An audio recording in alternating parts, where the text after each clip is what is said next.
কথা বলবো এশিয়ার নিয়ে।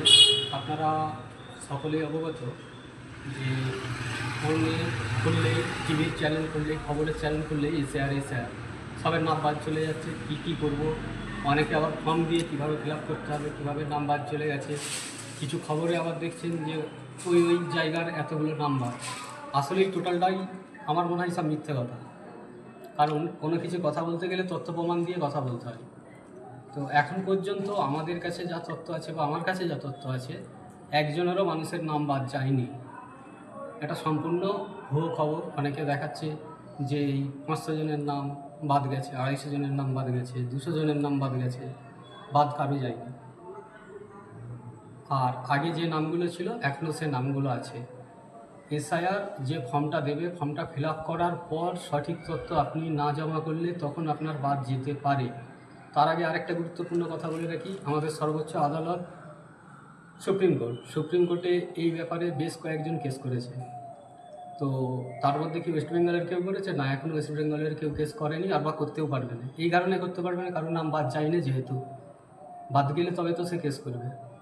তাহলে কে কেস করেছে? আমাদের ওয়েস্ট বেঙ্গলের হিসাব মতো মহুয়া মিত্র বলে একজন যে রাজনীতি করে, অনেকে চিনবে নামটা, উনি করেছে।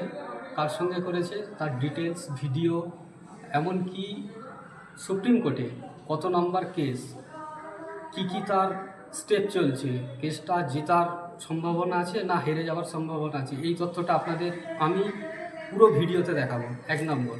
2 নম্বর হচ্ছে যে আপনারা আর কতদিন বোকা থাকবেন যে যেটা বলছে সেটাই শুনে হো হো করছেন।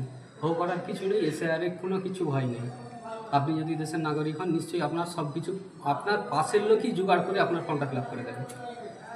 আপনার তথ্য আপনার এলাকাতেই আছে। তথ্যটা কালেক্ট কীভাবে করবেন, অনেকের অনেক রকম চিন্তাভাবনা থাকে। আমি একটা ভিডিওতে এক রকমভাবে বুঝিয়ে দেবো। আপনি যে অঞ্চলে থাকেন সেই অঞ্চলের কত কি আপনি আপনার এই মোবাইলটার মাধ্যমে বার করতে পারেন জানেন? কতজন ওই অঞ্চলের ইলেকটেড ক্যান্ডিডেট আছে তাদের নাম, ছবি, ফটো, ফোন নাম্বার সব পাওয়া যায়। এমনকি ওই অঞ্চলের ব্যাঙ্ক অ্যাকাউন্টে কত টাকা আছে সেটাও আপনি বার করতে পারবেন।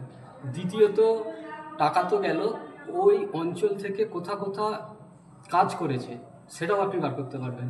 তৃতীয়ত, আপনার নামে কেউ কোনো আপনার থানায় ডায়েরি করেছে, আপনি হয়তো ভয়ে যাচ্ছেন না বা করছেন, অনেকে ধরে, সেটাও আপনি বাড়ি থেকে বার করতে পারবেন শুধু এই ফোনের মাধ্যমে।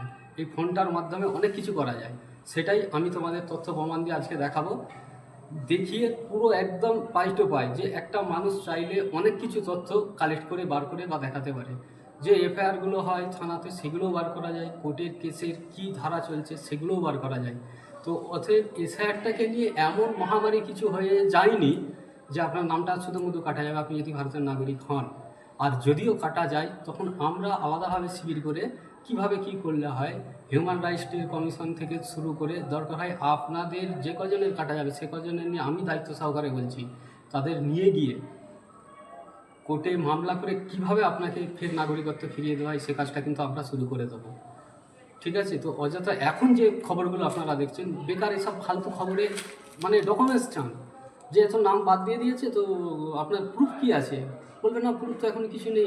আমরা নেট ঘেটে নেটের এমন জিনিস জানি যেগুলো আজকে আপনাদের তথ্য দেখাবো আমার ভিডিওটার পরে, যে কিভাবে থানা থেকে তার কপি বার করা যায়, কিভাবে কোর্ট থেকে কোর্টে কেস হয়েছে কিনা সেটা বার করা যায়, অঞ্চল প্রধান কী কাজ করছে কী করে না। আপনি সাধারণ মানুষ একটা তিরপল আনতে যাবেন, অঞ্চলে তো টাকা পয়সা নেই, কিছু নেই। আপনি যখনই দেখাবেন যে আপনার অঞ্চলে দেখুন এই টাকা আছে, এই অ্যাকাউন্টে আছে, আপনি এই খাতে খরচা করেছেন, আমাকে একটা তিরপল দিতে পারছেন না কেন, তখন কিন্তু চুপ থেকে যাবে। এই জিনিসগুলো আপনাদের আজকে শিখিয়ে দেবো। আপনি আগে শিখুন, তারপরে আপনি কথা বলতে শিখবেন। আপনি যখন জানবেন না, শিখবেন না, তখন যে যা বলবে সেটাকেই আপনি বিশ্বাস করে নেবেন। তো এই ভিডিওটার পরে আমি আমার স্ক্রিনশটগুলো দেখাতে থাকবো, আশা করি তোমরা অনেক কিছু শিখতে পারবে এরপরে। বন্ধুগণ, এখন আমি এই ভিডিওটার মাধ্যমে দেখাচ্ছি যে আপনার এলাকার কজন ইলেকটেড ক্যান্ডিডেট আছে। আমি যেহেতু বাঙালপুরের, তাই বাঙালপুরেরটা আমি দেখাচ্ছি। একটু লক্ষ্য করুন, নামগুলো, ছবি, ফোন নাম্বার সবই আসছে। তো এভাবেও দেখা যায় যে আপনার অঞ্চলে কতজন মেম্বার ইলেকটেড আছে। এবারে দেখাবো অঞ্চলের প্রোফাইল। আমি যেহেতু বাঙালপুরের ছেলে, আমি বাঙালপুরেরটাই দেখাচ্ছি।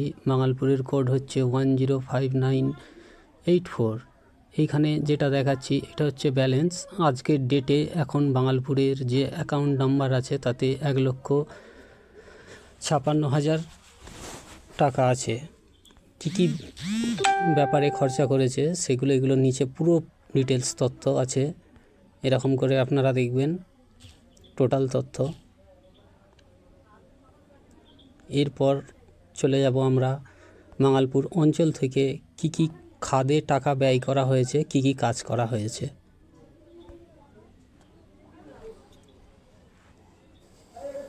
এইখানে দেখাচ্ছে drainage system at Olanpara high Madrasa work ID দিয়ে আছে 2,10,346 টাকার। কাজটা কি হয়েছে একটু দেখব, কাজের ছবি পর্যন্ত দেখা যাবে, একটু ওয়েট করতে হবে। এই যে কাজটা হয়েছে, ছবিটা বড় করছি।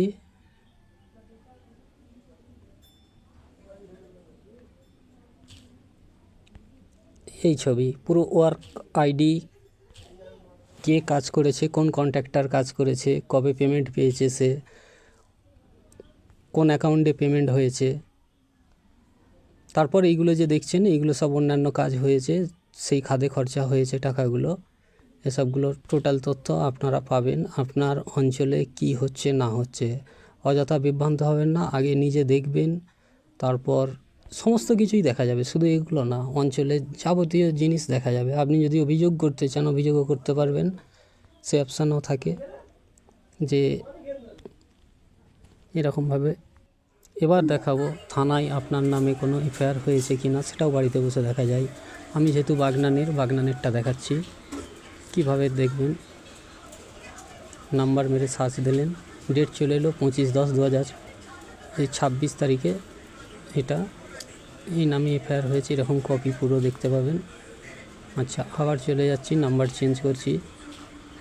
এখন প্রশ্ন আসবে যে নাম্বারটা জানবো কী করে, কি হয়েছে। আপনি 1 থেকে জাম্পিং 50 পর্যন্ত করবেন। একটা কৌশল আছে, সরকারি জিনিস এত সহজে আপনি নেট ঘেঁটে পার করতে পারবেন না, তার জন্য কৌশল আপনাকে অবলম্বন করতে হবে। জাম্পিং করতে হবে। আপনি 50 করে জাম্প করুন, 50, 100, 150, 200, 250, 300। আপনি দেখবেন যে আপনার কাছাকাছির যে ডেটটা আসছে কি না। এখন 27/10/2000 এইটা দেখছি, 27/10/2025 এই একটা নামে হয়েছে। তারপর যখন দেখবেন কাছাকাছি ডেট চলে আসছে, তারপর সিরিয়াল নাম্বার মারতে থাকবেন। আমি যেমন মেরেছি 560 পরপর আসবে 560। 27/10/2025 হয়েছে কেসটা 660। এই যে নাম, টোটাল ঠিকানা আপনার নামে হয়েছে কি না আপনি এটাও দেখতে পাবেন এরকমভাবে। এরপর 61, 62, 63, 64 করে যাবেন, 600 এরকম করে দেখতে পারবেন পরপর। তাতে যদি আপনার নাম থাকে আপনার নামটাও শো করবে। আমি এগুলো জাম্পিং করে জাস্ট আপনাদের বোঝাবার জন্য দেখাচ্ছি যে থানা থেকেও এগুলো অনেকে ভয়ে যায় না যে পুলিশ আমাকে অ্যারেস্ট করে নিতে পারে, আর সেই ভয়তে অনেক রকম ব্যাপার থাকে। তো বাড়িতে বসেও এফআইআর করা যায়, রেজিস্টার ডায়েরি করা যায়। এখান থেকে বসে আপনি দিল্লিতেও ডায়েরি করে দিতে পারবেন। সবই অপশান আছে। এগুলো খালি বড় মোবাইল নিয়ে ঘাঁটলে হয় না, কিছু জিনিস শিখতে হয়, জানতে হয়, তাহলে কি হয়। এবারে সুপ্রিম কোর্টের কেস কিভাবে চেক করবেন। কেস স্ট্যাটাসে যাবেন, পার্টি নেম দেবেন, পার্টি নেমের পর হচ্ছে এনি চুজ করে দেন। তারপর কে কেস করেছে বা কোন সংস্থা কেস করেছে সেই সংস্থার নামটা দিয়ে দিলাম, ইয়ার দিয়ে দিলাম। কেসটা পেন্ডিং না বোথ আছে, পেন্ডিংটাই দেবেন। 7+1 8 হয়, একটু ওয়েট করবেন।